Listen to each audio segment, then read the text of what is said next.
Steve Connor, Janitorial Agency. Today, at this moment, I'm going to talk to you about cost versus price. This particular presentation is very, very important, as I hear a lot of entrepreneurs. I work with 1,400 plus entrepreneurs on a consistent basis who tell me, man, the customer wouldn't buy because of price. That is incorrect data. And I want to not only talk about it a little bit, but I want to show you the myth. Okay, there's a myth that is stuck in the minds of people who are would-be entrepreneurs, and it wrecks entrepreneurs. This price myth, people selling on price, not based on benefits, but they're selling price. I see it every day. I see salespeople do it. I see green salespeople. I see seasoned salespeople fall into this problem of selling based on price rather than on the big stack benefits. Every single day I'm dealing with it with my own sales staff here, where a salesperson believes that the customer is buying based on price. Let me tell you this, it's a myth. It's confirmed over and over and over. Okay, 96% of people don't buy based on price. They buy based on the benefits. Have you ever purchased something that it didn't really matter whether it cost $20 or $30, you were going to buy it anyway? Why were you going to buy it anyway? Because the benefit far outweighed the cost of it, or the price, okay? And what I want to do is also, I told you I'm going to talk about the difference between price and cost. Huge difference. Everybody says, oh, they're interchangeable. No, that's not an interchangeable fact, okay? And we'll get more into the actual difference between price and cost once I talk a little bit about what you need to do with your business in order to make sure that you provide big stack benefits so you can get big stack money, okay? The money, like I say, it's a myth. Price is a myth. Cost, not such a myth, but we'll break into that in a few moments here.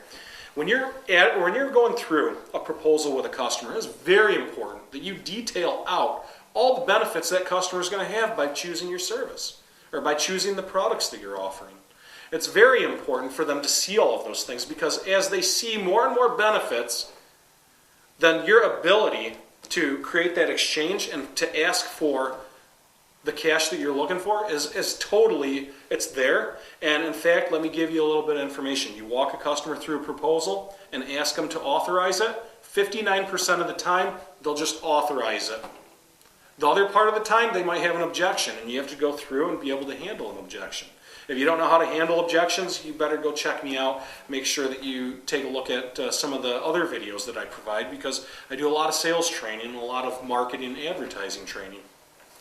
One of the most important things for you to realize here is that if you do not provide benefits, it doesn't matter what the price is, okay? You could be providing the lowest price in the industry, and if you don't provide that customer enough benefits, the big stack of benefits, they aren't going to give you even a little stack of money. They just aren't. They have to see the benefit, okay?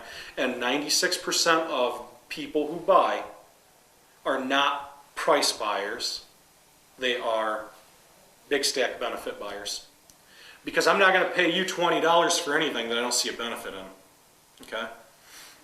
So it is your responsibility. Again, it comes back to your responsibility. As you go through and you're proposing services or products to customers, it's your responsibility to not only go through summaries of benefits with your customer, but also present it in person. That's one of the number one rules in selling, is to take your proposal, present it in person, and ask your customer to authorize it. It's very plain and simple, but people just aren't doing it. And they're not realizing that, oh man, that's really important. Oh, it is very important.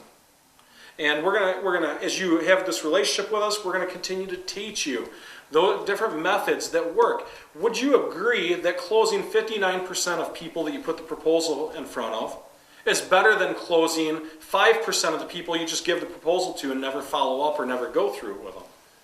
Which one works best for you? I'll tell you this, Dan and myself, when we operated janitorial businesses, we would present our proposal in person. We'd go through the proposal with the benefits, and we'd go ahead and just have our customers authorize that agreement. Authorize us to start. There's other things that you can do as well that you've been learning. There's opportunities to prove yourself, and you need to do that with customers. These days, there's such high competition in the janitorial industry and in all these different industries that you need to prove yourself to customers. And, if you have the opportunity to prove yourself, if you put yourself in that position more and more, you'll be highly successful. Now, back to cost versus price, okay? Here's the theory, guys. When I buy something, I don't consider just what the initial price is. I also determine, what is this going to cost me long term? Let me give you an example. If I buy a highly reliable car, something, consumer's top rated vehicle, okay? Consumers rated this thing better than any other vehicle in the history of the world, okay? And they rated it based on reliability. They say this thing's reliable. I could choose to pay a little bit more initially and get the most reliable vehicle, or I could pay a little bit less initially, get a vehicle that might nickel and dime me for, maybe it starts nickel and diming me in the next 2 years. And, maybe I have to go in and have a $800 service done for maybe a water pump. Maybe I got to have a $1,000 service done for some other parts that are unreliable on this vehicle. When you start adding up all of the actual cost of having that vehicle, you should have bought the consumer's most reliable vehicle and paid a little bit more at that time. Maybe you paid a little more initially, but what you find is that now you made the bad decision to buy the cheaper vehicle, but in 4 years you said, you know what, forget this. I'm tired of this nickel and diming me. I'm going to go buy consumer's best vehicle. Now you've got the cost of consumer's best vehicle there. You've got the cost of the old vehicle that you shouldn't have bought, and you've got the cost of all those repairs. You see what I'm saying? There's a difference between cost and price. And what's important is for you to help your customer understand all of those benefits. That's why I bring up cost versus price.